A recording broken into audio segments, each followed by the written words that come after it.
തുർക്കിയുമായി അതിർത്തി പങ്കിടുന്ന വടക്കുകിഴക്കൻ സിറിയയിലെ കമിഷ്ലോ എന്ന പട്ടണം.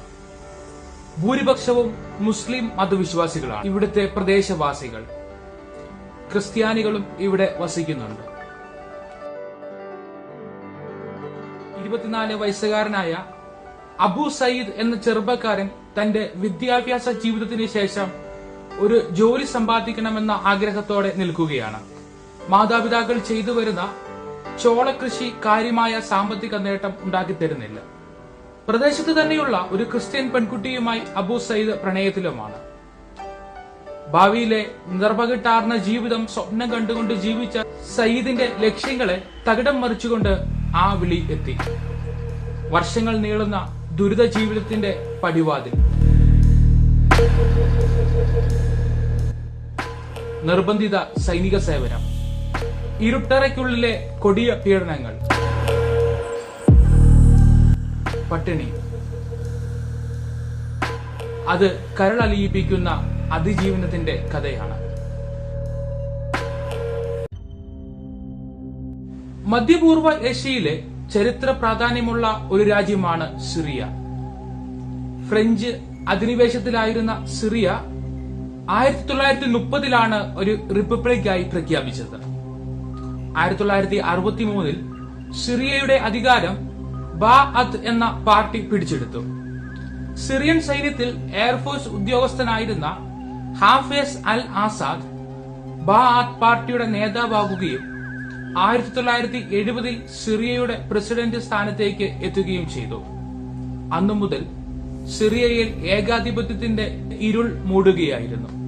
പതിയെ പതിയെ ആസാദ് ഒരു രാജകുടുംബം എന്ന പ്രതീതി സൃഷ്ടിച്ചു.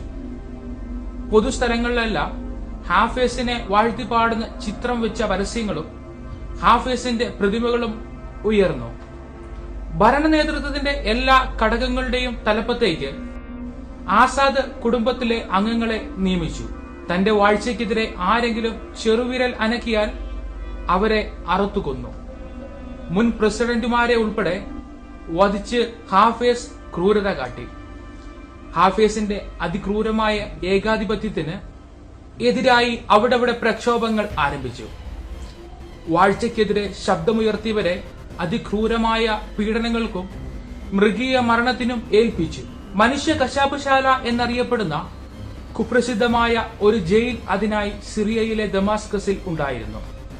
ഈ ജയിലിൽ അകപ്പെട്ട തടവുകാരെ ഭൂരിപക്ഷവും കൊടിയ പീഡനങ്ങൾക്ക് ഇരയാക്കും.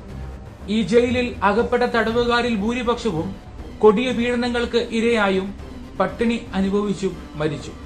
4 വർഷം കൂടുമ്പോൾ പ്രസിഡന്റുമാർ മാറി മാറി വന്നിരുന്ന സിറിയയിൽ 1971 മുതൽ 2000 വരെയുള്ള നീണ്ട 29 വർഷങ്ങൾ ഹാഫിസ് ഏകാധിപത്യ ഭരണം നടത്തി. ചരിത്രകാരന്മാരുടെ ഭാഷയിൽ ക്രൂരത എന്ന വാക്കിന്റെ പര്യായമാണ് ഹാഫിസ്. ഹാഫിസിന്റെ മക്കളിൽ ഒരുവനായ ബാഷർ അൽ ആസാദ് ലണ്ടനിൽ മെഡിസിൻ പഠിച്ച് പ്രൊഫഷൻ കൊണ്ട് ഒരു ഒപ്താൽമോളജിസ്റ്റ് ആണ്. ബ്രിട്ടനിൽ താമസമാക്കിയ സിറിയക്കാരിയായ ആസ്മയെ വിവാഹം ചെയ്ത ആസാദ് തന്റെ പിതാവ് ഹാഫിസിന്റെ മരണശേഷം സിറിയയുടെ ഭരണാധികാരിയായി 2002-ൽ സ്ഥാനമേറ്റു. പാശ്ചാത്യ രാജ്യത്ത് വിദ്യാഭ്യാസം നേടിയ ബാഷാർ പിതാവിൽ നിന്ന് വ്യത്യസ്തനായിരിക്കുമെന്ന് സിറിയയിലെ ജനങ്ങളും ലോകരാജ്യങ്ങളും കരുതി. ആദ്യകാലത്ത് പാശ്ചാത്യ ലോകത്തിന്റെ പ്രീതി സമ്പാദിക്കാൻ ജനങ്ങളുമായി ബന്ധപ്പെട്ടിട്ടുള്ള ചില പ്രവർത്തനങ്ങളും ചില കമ്മ്യൂണിസ്റ്റ് തടവുകാരെ സ്വതന്ത്രരാക്കുകയും ചെയ്തു. സാമ്പത്തിക ഉദാരവൽക്കരണങ്ങളും രാഷ്ട്രീയ മാറ്റങ്ങളും സ്വതന്ത്രമായ വിപണിയും വാഗ്ദാനം ചെയ്തു. എന്നാൽ അവയെല്ലാം പ്രഹസനങ്ങൾ മാത്രമായിരുന്നു. തന്റെ പിതാവ് ചെയ്ത ക്രൂരതകളുടെയും അടിച്ചമർത്തലിന്റെയും പിന്തുടർച്ചയാണ് ബാഷാർ നടത്തിയത്. ഏകാധിപത്യ വാഴ്ച ഉറപ്പാക്കാൻ പോലീസിനെയും സൈന്യത്തെയും ശക്തിപ്പെടുത്തി ഓരോ സ്ഥലങ്ങളിലും വിന്യസിച്ചു. ഇന്റലിജൻസ് ഏജൻസിയുടെ പ്രവർത്തനം ശക്തിപ്പെടുത്തി. സായുധ സേനയുടെ പിൻബലത്തിൽ ഏകാധിപത്യ വാഴ്ച ബലപ്പെടുത്തി. ബാഷാർ അൽ ആസാദ് ഇറാന്റെയും ലെബനൻ ഹിസ്ബുള്ളയുടെയും പിന്തുണ ഉറപ്പിച്ചു. ഏകാധിപത്യ ഭരണത്തിനെതിരെ ഉയർന്നു വന്ന ആഭ്യന്തര യുദ്ധങ്ങളെ അടിച്ചമർത്താൻ റഷ്യയുടെ സഹായം തേടി. യുദ്ധസാമഗ്രികളും മിസൈലുകളും ശേഖരിച്ച് സായുധ സേനയെ ശക്തിപ്പെടുത്തി. രാജ്യത്തിന്റെ സമ്പത്ത് മുഴുവൻ ബാഷാറിനെ ചുറ്റിപ്പറ്റി നിൽക്കുന്നവരുടെ കൈകളിലായി. അടിയന്തരാവസ്ഥയ്ക്ക് തുല്യമായ അവസ്ഥ രാജ്യത്ത് സർവ്വസാധാരണമായി. എല്ലായിടത്തും ആയുധധാരികളായ സൈനികർ. ആരും എവിടെ വെച്ച് വേണമെങ്കിലും വെടിയേറ്റ് കൊല്ലപ്പെടാം. തുല്യമായ സാമ്പത്തിക വിതരണം നടക്കാതെ വന്നതോടെ ജനങ്ങൾ ദുരിതത്തിലായി. 2010 വിവിധ വിമത സംഘടനകളുടെ നേതൃത്വത്തിൽ സിറിയയിൽ ആഭ്യന്തര യുദ്ധം ആരംഭിച്ചു. 18 വയസ്സ് തികഞ്ഞ എല്ലാ ആൺകുട്ടികളും നിർബന്ധിത സൈനിക സേവനം ചെയ്യണമെന്ന് ഉള്ള നിയമം ബാഷാർ അൽ ആസാദ് കൊണ്ടുവന്നു. ഒന്നിലധികം ആൺമക്കളുള്ള കുടുംബങ്ങളിൽ നിന്ന് നിർബന്ധമായും ഒരാൾ സൈനിക സേവനം ചെയ്യണം. കാമേഷ്ലോയിൽ ജനിച്ചു വളർന്ന അബു സയ്യിദിന് 2 സഹോദരന്മാരുണ്ടായിരുന്നു. എന്നാൽ നിർബന്ധിത സൈനിക സേവനത്തിന് അബു സയ്യിദ് വീട് വിട്ട് പുറപ്പെടേണ്ടി വന്നു. സിറിയയിലെ കോബാനി എന്ന സ്ഥലത്ത് വിമത സേനയെ അടിച്ചമർത്താൻ വിന്യസിച്ച സിറിയൻ സൈന്യത്തിലാണ് അബു സയ്യിദ് നിയമിക്കപ്പെട്ടത്. പ്രത്യേക പരിശീലനം ലഭിക്കാത്ത നിരവധി യുവാക്കൾ പോർമുഖത്ത് കൊല്ലപ്പെടുന്നു. ഇനിയും ഇവിടെ തുടർന്നാൽ തന്റെ ജീവിതവും നിമിഷങ്ങൾക്കകം ബുള്ളറ്റ് വന്ന് പതിച്ച് തീരുമെന്ന് മനസ്സിലാക്കിയ സയ്യിദ് അവിടെ നിന്ന് രക്ഷപ്പെടാനുള്ള വഴി തേടി. യുദ്ധമുഖത്ത് നിന്ന് ആയുധം ഉപേക്ഷിച്ച് ഒളിച്ചോടുവാൻ സുഹൃത്തുക്കൾ ചേർന്ന് തീരുമാനിച്ചു. സയ്യിദ് തന്റെ വീട്ടിൽ വന്ന് ഒളിച്ചു താമസിക്കുവാൻ തുടങ്ങി. നിർബന്ധിത സൈനിക സേവനം ചെയ്യാതെ മാറി നിൽക്കുന്നവർക്ക് ബാഷാർ എന്ന ഏകാധിപതി ഒരുക്കി വെച്ചിരുന്ന തടവറ കുപ്രസിദ്ധമാണ്. ആ ജയിൽ ജീവിതത്തിന്റെ ഭയാനകത അറിയാവുന്നവർ യുദ്ധത്തിൽ മരിക്കാൻ തീരുമാനിക്കും. ഈ യുദ്ധത്തിൽ ഒരു ബുള്ളറ്റ് കൊണ്ട് ചാകുന്നതിനേക്കാൾ ഭയാനകമായ ക്രൂരത താൻ ഇനി അനുഭവിക്കേണ്ടി വരുമെന്ന് സയ്യിദിന് അറിയാമെങ്കിലും ഒളിച്ചു കഴിയാം എന്ന വിശ്വാസത്തിൽ സയ്യിദ് ആശ്വസിച്ചു. സിറിയയിലെ ദമാസ്കസിൽ സിറിയയുടെ ക്രൂരനായ ഏകാധിപതി നിർമ്മിച്ച തടവറ സെദാനായ മനുഷ്യ അറവുശാല എന്നറിയപ്പെടുന്ന ഈ തടവറയിൽ ഭരണത്തിനെതിരെ പോരാടുന്ന വിമതരെയും സൈനികേതര തടവുകാരെയും രാഷ്ട്രീയ തടവുകാരെയുമാണ് കൊണ്ടയിട്ട് പീഡിപ്പിച്ചിരുന്നത്. ആസാദിന്റെ ഭരണകാലത്ത് 30,000-ത്തിലധികം ആളുകളെ ഇവിടെ പീഡിപ്പിച്ച് കൊന്നിട്ടുണ്ട്. കൊന്നു തള്ളുന്നവരെ കത്തിക്കാൻ ഇതിനുള്ളിൽ തന്നെ ശ്മശാനം നിർമ്മിച്ചിരുന്നു. സെദാനായയിലേക്ക് പ്രവേശിക്കുന്ന തടവുകാരെ സ്വീകരിക്കുന്നത് തന്നെ ക്രൂരമായ പീഡനങ്ങൾ കൊണ്ടാണ്. അടിച്ച് നിലത്തിട്ടിട്ട് ഇലക്ട്രിക് കേബിളുകൾ, പ്ലാസ്റ്റിക് പൈപ്പ്, തകിട് കമ്പികൾ എന്നിവ വെച്ച് തുടരെയുള്ള അടികൾ. ചെറിയ കൊളുത്തുകൾ ശരീരത്തിലെ മാംസം അടർത്തിയെടുക്കും. ആദ്യ അടിയേൽക്കുമ്പോൾ തന്നെ ശരീരം മരവിക്കും. പിന്നെ ഏൽക്കുന്ന അടികളുടെ വേദന ആ സമയം ശരീരത്തിൽ അറിയില്ല. എന്നാൽ നേരങ്ങൾ കഴിയുമ്പോൾ അതിതീവ്രമായ വേദനയും നീറ്റലും അനുഭവപ്പെടുവാൻ തുടങ്ങും. അവിടെ നിന്ന് തടവ് പുള്ളിയെ കൊണ്ടുപോകുന്നത് ഒരാൾക്ക് നിവർന്നിരിക്കുവാനോ നിവർന്ന് കിടക്കുവാനോ കഴിയാത്ത തടവറയിൽ. ദിവസവും നിവർന്നു നിൽക്കുവാൻ കുറച്ച് സമയം ലഭിക്കും. മർദ്ദിക്കാനായി തടവറയിൽ നിന്ന് പുറത്തിറക്കുന്ന സമയം.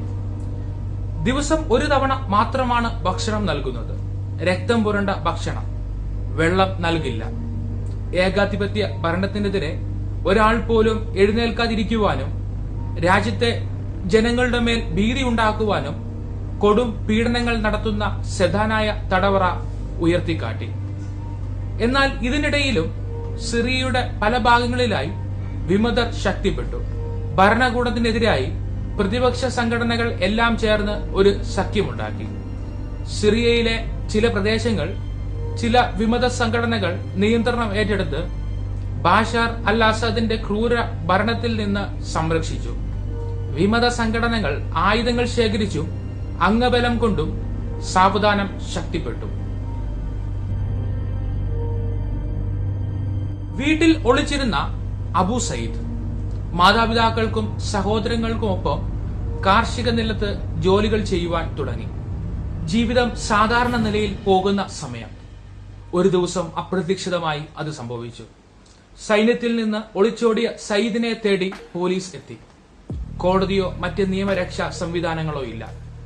സൈനിക സംവിധാനത്തിൽ വിചാരണ ചെയ്ത് അബു സയ്യിദിനെ മനുഷ്യ കശാപ്പുശാല എന്നറിയപ്പെടുന്ന സെദാനായയിലേക്ക് അയച്ചു. ഒരാൾക്ക് ചുരുണ്ടിരിക്കുവാൻ മാത്രം വലുപ്പമുള്ള ഇരുട്ട് നിറഞ്ഞ തടവറ, ദിവസവും ചാട്ടവാർ കൊണ്ടും കേബിളുകൾ കൊണ്ടും കുതിരയുള്ള അടി, സ്വകാര്യ ഭാഗങ്ങളിൽ സിഗരറ്റ് വെച്ച് പൊള്ളിച്ചു.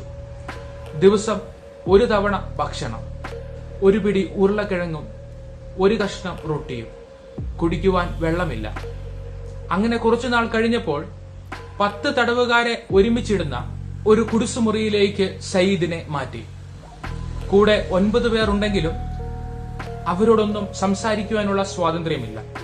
ആരെങ്കിലും സംസാരിക്കുന്ന ശബ്ദം പുറത്തു വന്നാൽ ആ മുറിയിലുള്ള എല്ലാവരെയും മർദ്ദിച്ച് അവശരാക്കും. അതുകൊണ്ട് തന്നെ നാളുകളായി കൂടെ താമസിക്കുന്ന സഹതടവുകാർ ആരാണെന്ന് അറിയില്ല. സയ്യിദിന്റെ നമ്പര് 125 സയ്യിദ് സ്വന്തം പേര് പോലും മറന്നു. നടുനിവർക്കാൻ പോലും സാധിക്കാത്ത തടവറയിൽ ദിവസങ്ങളും മാസങ്ങളും വർഷങ്ങളും കഴിഞ്ഞുപോയി. ടോയ്ലറ്റിൽ വെച്ചിരിക്കുന്ന ബക്കറ്റിൽ തന്നെയാണ് ഭക്ഷണമെടുത്ത് തടവുകാർക്ക് നൽകുന്നത്. ഈ ബക്കറ്റിൽ നിന്ന് ഭക്ഷണം കഴിക്കാൻ അറച്ച സയ്യിദിന് ഇലക്ട്രിക് കേബിൾ കൊണ്ട് 150 തവണ അടിയേൽക്കേണ്ടി വന്നു. സഹതടവുകാർക്കൊപ്പം ഒരിക്കലും പുറം ലോകം കാണാൻ കഴിയാത്ത ഈ ഇരുട്ടറയിൽ തന്നെ പീഡനങ്ങളേറ്റ് മരിക്കുമെന്നുള്ള നിശ്ചയത്തിൽ കാലങ്ങൾ കഴിഞ്ഞുപോയി. ബാഷാർ അൽ ആസാദിന്റെ സുസ്ഥിര വാഴ്ചയ്ക്ക് സദനായ തടവറ പീഡനങ്ങൾ കൊണ്ട് ശക്തമാക്കി. 13 വർഷങ്ങൾ കൊണ്ട് വളർന്നു വന്ന ഹയാത്ത് അൽ ഷാം എന്ന വിമത സംഘടന ബാഷാർ ഭരണകൂടം തകർക്കുവാൻ പദ്ധതി തയ്യാറാക്കി കഴിഞ്ഞു. വർഷം 2024 ആയപ്പോഴേക്കും സിറിയയുടെ വടക്ക് കിഴക്കൻ മേഖലയിൽ സംഘം ശക്തിപ്പെട്ടു. റഷ്യ നടത്തുന്ന യുദ്ധത്തിന് സൈനികരെ ആവശ്യം വന്നു. സിറിയയിൽ ബാഷാറിന് പിന്തുണ നൽകാൻ വിന്യസിച്ച സകല സൈനിക അംഗങ്ങളെയും റഷ്യ പിൻവലിച്ചു. ലെബനോനിലേക്ക് ഇസ്രായേൽ ആക്രമണം കടുപ്പിച്ചപ്പോൾ ലെബനനിലെ സായുധ സംഘടനയ്ക്ക് ശക്തി പകരുവാൻ സിറിയയിലുണ്ടായിരുന്ന ഹിസ്ബുള്ള പോരാളികളെ അവരും പിൻവലിച്ചു. ഇറാനും ഇസ്രായേലും തമ്മിൽ മിസൈൽ ആക്രമണം ആരംഭിച്ചപ്പോൾ ഇറാന്റെ കേന്ദ്രങ്ങൾ സുരക്ഷിതമാക്കാൻ സിറിയയിലുള്ള ഇറാൻ സൈന്യത്തെ ഇറാനും പിൻവലിച്ചു. ഇപ്പോൾ സിറിയൻ സൈന്യത്തെ നിയന്ത്രിക്കാൻ ബാഷാറിന്റെ വിശ്വസ്തരായ വിദേശ സൈനിക മേധാവികൾ ഇല്ലാതെയായി. രാജ്യത്തെ ജനങ്ങളുടെ മേലും പ്രക്ഷോഭങ്ങളുടെ മേലും തുടർന്നു വന്നിരുന്ന അടിച്ചമർത്തലുകളുടെ ശക്തി ക്ഷയിച്ചു. ഇതുതന്നെ നല്ല സമയമെന്ന് തിരിച്ചറിഞ്ഞ വിമത സംഘടന വൻ സൈനിക സന്നാഹത്തോടെ സിറിയയുടെ പട്ടണങ്ങൾ പിടിച്ചെടുക്കുവാൻ തുടങ്ങി. സിറിയയിലെ രണ്ടാമത്തെ വലിയ നഗരമായ അലപ്പോയും തുടർന്ന് ഹമായും ഡമാസ്കസും സേന 12 ദിവസം കൊണ്ട് ഉള്ള പോരാട്ടത്തിൽ പിടിച്ചെടുത്തു. ഇനി നിലനിൽപ്പില്ലെന്ന് മനസ്സിലാക്കിയ ഉടൻ ആസാദ് റഷ്യയിലേക്ക് കടന്നുകളഞ്ഞു. അരനൂറ്റാണ്ടായി നിരാശയിൽ ജീവിച്ചിരുന്ന സിറിയൻ ജനത ആനന്ദം കൊണ്ട് മതിമറന്ന് ദിവസമായിരുന്നു അത്. ഏകാധിപത്യ ഭരണത്തിന് കീഴിൽ ജീവിച്ചിരുന്ന ഒരു ജനത മുഴുവനും സ്വാതന്ത്ര്യം നേടിയ ദിവസം. എന്നാൽ ഇതൊന്നും അറിയാതെ 10,000-കണക്കിന് ആളുകൾ സെദാനായ തടവറയിൽ യാതനകൾ അനുഭവിച്ച് കിടപ്പുണ്ടായിരുന്നു. ഡമാസ്കസ് പിടിച്ചെടുത്ത ഉടനെ തഹ്രീർ അൽ ഷാമിന്റെ സേന ആദ്യം തന്നെ സെദാനായ തടവറ പിടിച്ചെടുത്ത് പീഡനം നടത്തി വന്നിരുന്ന ഉദ്യോഗസ്ഥരെയെല്ലാം വകവരുത്തി. തടവറയിലെ കുടിസുമുറികളുടെ വാതിലുകൾ തുറന്നു. തടവറയുടെ പ്രധാന ഗേറ്റ് മലർക്കെ തുറന്നിട്ടു. വർഷങ്ങളായി വെളിച്ചം കാണാതെ കിടന്നവരുടെ ജീവിതത്തിലേക്ക് പ്രതീക്ഷയുടെ വെളിച്ചം വീശി. എന്നാൽ അതൊന്നും മനസ്സിലാക്കുവാനോ പ്രതികരിക്കുവാനോ കഴിയാത്ത മാനസികാവസ്ഥയിലായിരുന്നു തടവറയിലുള്ളവർ. ജയിലിൽ നിന്ന് കൂട്ടത്തോടെ ആളുകൾ പുറത്തേക്ക് ഇറങ്ങി. ചിലരെയൊക്കെ തേടി ബന്ധുക്കൾ എത്തിയിരുന്നു. എന്നാൽ ഭൂരിപക്ഷം ആളുകളെയും അന്വേഷിക്കാൻ ആരുമുണ്ടായിരുന്നില്ല. 24-ാം വയസ്സിൽ സെദാനായയുടെ ഇരുളറയ്ക്കുള്ളിൽ അകപ്പെട്ട അബൂ സയ്യിദും നീണ്ട വർഷങ്ങൾക്ക് ശേഷം പുറം ലോകം കണ്ടു. സയ്യിദിനെ തേടി ആരും എത്തിയിരുന്നില്ല. തന്റെ ജന്മദേശത്തിന്റെ പേര് ഓർത്തെടുത്ത് അവിടേക്ക് പോകുവാൻ സയ്യിദ് തീരുമാനിച്ചു. ഡമാസ്കസിൽ നിന്ന് അതിർത്തി പട്ടണമായ കമീഷ്ലോയിലേക്ക് 700-ലധികം കിലോമീറ്റർ ദൂരമുണ്ട്.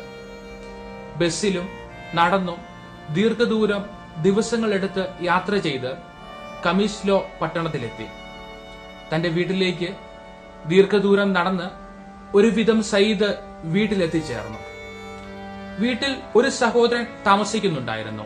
സയ്യിദിനെ തിരിച്ചറിഞ്ഞ സഹോദരൻ പ്രാഥമിക ചികിത്സകൾ നൽകി. സയ്യിദ് തടവറയിലേക്ക് പോയിട്ട് 7 വർഷം പിന്നിട്ടിരിക്കുന്നുവെന്നും തനിക്ക് 32 വയസ്സായി എന്നും അവൻ തിരിച്ചറിഞ്ഞു. ഇതിനിടെ സയ്യിദിന്റെ മാതാപിതാക്കൾ മരിച്ചുപോയിരുന്നു. സദാനായ തടവറയുടെ ഭീകരതയിൽ നിന്ന് ശാരീരികമായി രക്ഷപ്പെട്ടുവെങ്കിലും മാനസികമായി വിടുതൽ നേടുവാൻ സയ്യിദിന് ഇതുവരെ കഴിഞ്ഞിട്ടില്ല. ഭീകരതയും ക്രൂരതയും നിറഞ്ഞ ദുസ്വപ്നങ്ങൾ കണ്ട് സയ്യിദ് ഇടയ്ക്കിടെ ഞെട്ടും. നീണ്ട വർഷങ്ങൾ മൗനമായി ചിലവഴിച്ചതുകൊണ്ട് സയ്യിദ് സംസാരിക്കുവാൻ തന്നെ മറന്നുപോകുന്നു. സിറിയയിലെ ഏകാധിപത്യ ഭരണത്തിന്റെ 10,000 കണക്കിന് ഇരകളിൽ ഒരു ഉദാഹരണം മാത്രമാണ് സയ്യിദ്.